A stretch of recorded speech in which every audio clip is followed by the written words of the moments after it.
আসসালামু আলাইকুম ওয়া রাহমাতুল্লাহ। এবার কুমিল্লায় ভুট্টারও বাম্পার ফলন হয়েছে। বাংলাদেশের শিল্পে অগ্রসর একটি জেলা হচ্ছে কুমিল্লা জেলা। আর কুমিল্লা জেলা ভৌগোলিক কারণে অত্যন্ত চমৎকার পরিবেশে রয়েছে, বিশেষ করে রাজধানী ঢাকা এবং বন্দরনগরী চট্টগ্রামের মধ্যবর্তী স্থান এবং যোগাযোগ ব্যবস্থা চমৎকার হয়। বাংলাদেশের বড় বড় শিল্প উদ্যোক্তাদের পছন্দের তালিকায় শীর্ষে হচ্ছে কুমিল্লা জেলা। আর এই কারণে কুমিল্লা জেলাকে কেন্দ্র করে অনেক ভারী এবং বড় বড় শিল্প কারখানা কুমিল্লাতে গড়ে উঠেছে।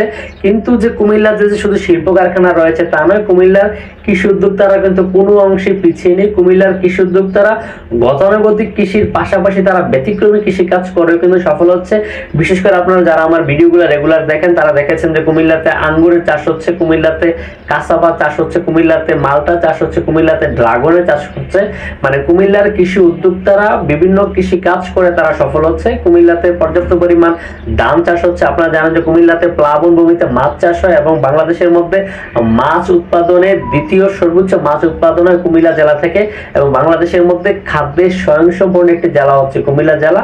তো কুমিল্লা জেলাতে এবার প্রচুর পরিমাণে ভুট্টার চাষ হয়েছে। প্রত্যেক বছরই ভুট্টার চাষ হয়, কিন্তু এবার কুমিল্লার কৃষকরা ভুট্টার চাষ করে সফল হয়েছে। কুমিল্লাতে ভুট্টার বাম্পার ফলন হয়েছে। কারণ হচ্ছে এই বছর ভুট্টা যে সময়টাতে হয় এই সময় আসলে কালবৈশাখী ঝড় না হওয়াতে কৃষকরা অনেক সফল হয়েছে, কৃষকরা অনেক খুশি। এবার কৃষকরা বিশেষ করে 12 থেকে 1300 টাকা করে ভুট্টা বিক্রি করতে পারছে মন। আপনারা জানেন যে কুমিল্লার মেঘনা উপজেলা এবং দাউদকান্দি উপজেলার 15টি ইউনিয়ন এবং একটি পৌরসভায় প্রচুর পরিমাণে ভুট্টার চাষ হয়ে থাকে। এছাড়া কুমিল্লার মুরাদনগর, চান্দিনা, বরুড়া, বুড়িচং, কুমিল্লা সদর দক্ষিণ এবং 14 গ্রামে কিন্তু আবার ভুট্টার বাম্পার ফলন হয়েছে। এবার কুমিল্লার কৃষকরা অত্যন্ত খুশি যে তারা ভুট্টা চাষ করে লাভবান হয়েছে। এছাড়া কুমিল্লাতে কিন্তু আপনাদেরকে আমি অনেক ভিডিওতে দেখিয়েছি এবং আলোচনা করেছি কুমিল্লার কৃষকরা যে ব্যতিক্রমী কৃষিকাজ করে সফল হয়েছে। তো আমরা প্রত্যাশা করছি আমাদের কুমিল্লার কৃষকদের উৎপাদিত যে ভুট্টা রয়েছে এই ভুট্টার জন্য কুমিল্লাতে আসলে আরো একাধিক ফিড মিল স্থাপন করা সম্ভব, কারণ কুমিল্লার স্থানীয় ভুট্টা দিয়ে আসলে ফিড মিলগুলো চালানো যাচ্ছে।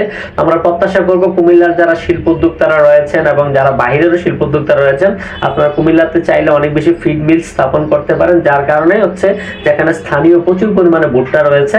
এবং আমাদের কুমিল্লার কৃষি উদ্যোক্তাদের অত্যন্ত সফলতা কামনা করছি। ভিডিওটা যে যেখান থেকে দেখছেন ভালো থাকবেন এবং যারা প্রবাস থেকে দেখছেন সকলের সুস্বাস্থ্য কামনা করছি। ভিডিওটি যদি ভালো লাগে অবশ্যই শেয়ার করে সবাইকে দেখার সুযোগ করে দিবেন এবং আপনার মন্তব্যটা করতে ভুলবেন না।